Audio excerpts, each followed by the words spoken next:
Doctor साहब, आपने आज एक लंबा आर्टिकल लिखा है बजट के ऊपर। मैं ज़रा उससे शुरू करना चाहता हूं और बाकी डेटा और बाकी चीज़ें तो हम during the course of the programme बात करेंगे। लेकिन एक बड़ी अलार्मिंग चीज़ है जो मैं आपके आर्टिकल में पढ़ रहा था, जहां आपने लिखा है कि एक बहुत ही क्रिटिकल एलिमेंट जो 23-24 अगले साल के इकनॉमिक सिनेरियो में है, वो ये है कि हमारी जो बढ़ाव होगा इम्पोर्ट्स के अंदर रुपए की वैल्यू का और जो टैक्स पे इसका हाथ रेवेन्यू का बनता है। और इनका गवर्नमेंट चाहेगी कि ज़ीरो करंट अकाउंट डेफिसिट रखे, जैसे कि अभी भी उनकी कोशिश थी कि इसको कम किया जाए ताकि जो बाहर के हमारी एक्सटर्नल फाइनेंस रिक्वायरमेंट्स हैं, जो हमें डॉलरों में कर्जे देने हैं, सब कुछ उतारने हैं, वो कम से कम हों। अब अगर ये 2022-23 वाली लेवल्स पे इंपोर्ट्स को रखेंगे तो फिर आपने इस पर खदशा जाहिर किया है कि रुपए की जो डिवैल्यूएशन है वो 30% या उससे ज़्यादा हो सकती है। इस वक्त 20% हो चुकी भी है। हर चीज़ हमारी पहले ही तबाही फिरी हुई है रुपए की डिवैल्यूएशन से। हमारी महंगाई उससे लिंक्ड है, हमारा सब कुछ। मतलब कि मैं इंडिया का डॉक्टर साहब देख रहा था फिगर्स, वहाँ पे इस वक्त जो महंगाई है वो 4.7% है, बांग्लादेश में 8.8% है, हमारे यहाँ 38% है। और ये प्राइमरीली इसलिए है कि हमारा डॉलर के आगे रुपया बहुत गिरावट है। अगर जिस तरह आप खदशा जाहिर कर रहे हैं, अगर डॉलर कोई 30% तक और रुपया गिर गया या उससे भी ज़्यादा बढ़ गया, फिर तो महंगाई कैसे कंट्रोल होगी, कैसे चलेगा निज़ाम?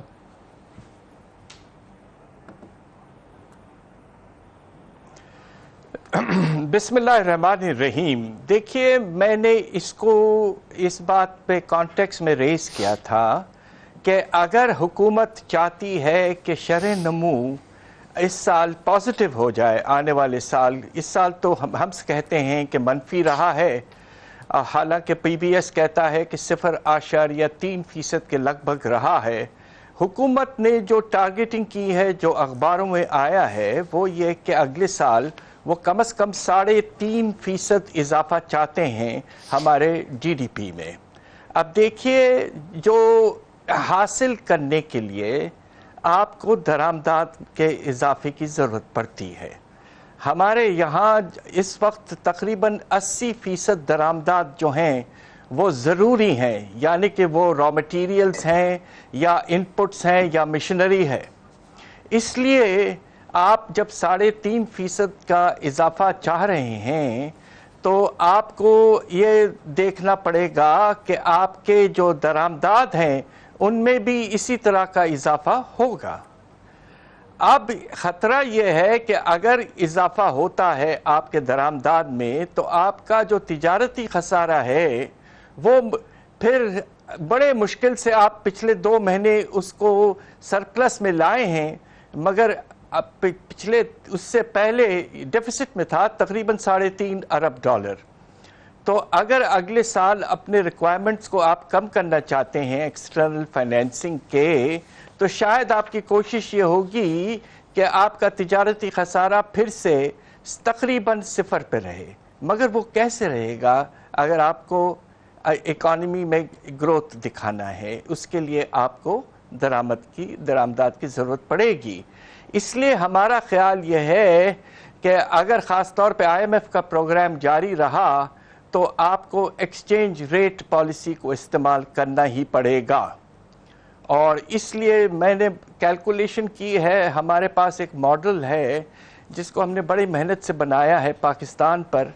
उसकी बेसिस पर जब हम फोरकास्टिंग करते हैं तो तकरीबन 30% कम से कम हमारे एक्सचेंज रेट में अगले साल कमी आएगी, अगर जो टारगेट्स हुकूमत चाहती है उनको अचीव करना। डॉक्टर साहब, अभी जो इन्होंने डॉलर की वैल्यू रखी है, अपनी मिनिस्ट्रीज को कहा, सबको कहा है, वो 290 रुपये का डॉलर रखकर कैलकुलेशंस की है गवर्नमेंट ने। जो 2022-23 का एस्टिमेशंस थी उसमें और हकीकतन तकरीबन 30% से ज़्यादा का फ़र्क निकला जो इन्होंने बजट कैलकुलेशंस की हुई थी। अगर 290 पे कैलकुलेशन करके सारी चीज़ें ये प्रोजेक्शन बन रही हैं और ये रुपया चला जाता है और नीचे चला जाता है, ये کوئی 350, 350, 350 پہ چلا جاتا ہے, پھر تو پورا بجٹ ہی الٹا ہو جائے گا.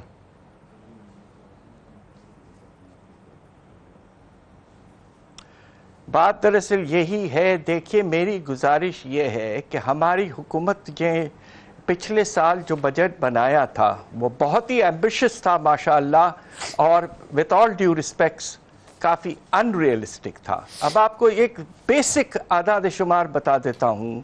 آپ یہ دیکھیے کہ بجٹ کا ٹارگٹ جو تھا ڈیفیسٹ کا وہ 4.9% تھا جی ڈی پی کا, اور ہوگا, اس کے امکانات بہت زیادہ ہیں کہ یہ 7.6% پر چلے جائے گا. یعنی کہ بجٹ کے خسارے میں ٹارگٹ سے 2300 ارب زیادہ, ایسا بہت کم ہوتا ہے. اور اس کی وجوہات یہ ہیں کہ یہ بجٹ ٹارگٹنگ میں بڑے آپٹمسٹک پروجیکشنز کر دیتے ہیں. اسی وقت پچھلے سال کے بجٹ پیش کرنے کے وقت ہم نے یہ کہا تھا کہ ایکسچینج ریٹ 186 جو آپ لے رہے ہیں یہ بہت آپٹمسٹک ہے. اور ابھی دیکھیے آپ مارکیٹ میں, اوپن مارکیٹ میں پھر سے یہ 300 کے اوپر چلے گیا ہے اور تقریباً 308 روپے تک جا چکا ہے. اور اگر آپ کو آئی ایم ایف کے ساتھ پروگرام جاری رکھنا ہے تو انہوں نے واضح طور پر پچھلے دنوں کہا ہے کہ it has to be market based exchange rate policy, یعنی کہ جو فاصلہ ہے آپ کے انٹر بینک ریٹ میں اور اوپن مارکیٹ ریٹ میں کم سے کم ہونا چاہیے. وہ پھر سے آپ دیکھیے کہ کافی حد تک 12 سے 14 روپے تک جا چکا ہے. تو ہمارا اندازہ یہ ہے کہ اگر آپ اپنے تجارتی خسارہ کو کنٹرول کرنا چاہتے ہیں, مگر آپ چاہتے ہیں کہ شرح نمو پازیٹیو ہو سگنیفیکنٹلی, تو یہ ایسا نہیں ہوتا ہے. اور آپ نے دیکھا جب آپ نے امپورٹس کو پچھلے 8 مہینے تقریباً بہت سخت کنٹرول کیا, صنعتی پیداوار میں مارچ کے مہینے میں 25% کمی آئی ہے. اس کی کیا وجہ ہے؟ Shortage of materials and inputs.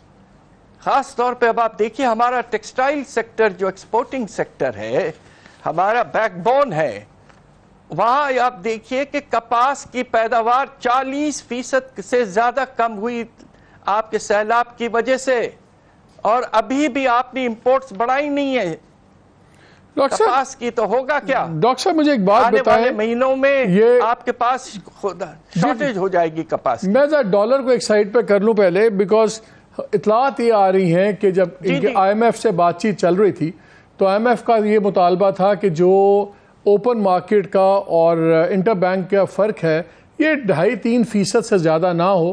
ان لوگوں نے کہا کہ جی 5% تک ہم کر سکتے ہیں, اور پھر ہم نے دیکھا کہ اگلے دن ایک آرڈر بھی آیا, سرکولر نکلا کہ ایک وہ انٹر بینک پہ ہی کریڈٹ کارڈز کی پیمنٹ کریں بینکس وغیرہ, اور مارکیٹ میں روپیہ چڑھا تھوڑا سا, لیکن اب پھر چڑھ گیا ڈالر. ایک تو یہ بتائیں, یہ جو پچھلے کچھ دنوں سے ایک دن 2-3 روپے مارکیٹ اوپن مارکیٹ میں گرتا ہے, اگلے دن 4-5 روپے چڑھ جاتا ہے, اس کی کوئی لاجک ہے؟ جب آپ جیسے سینئر اکانومسٹ دیکھتے ہیں, کوئی لاجک ہے کہ سمپلی مارکیٹ میں لوگ کھیل رہے ہیں؟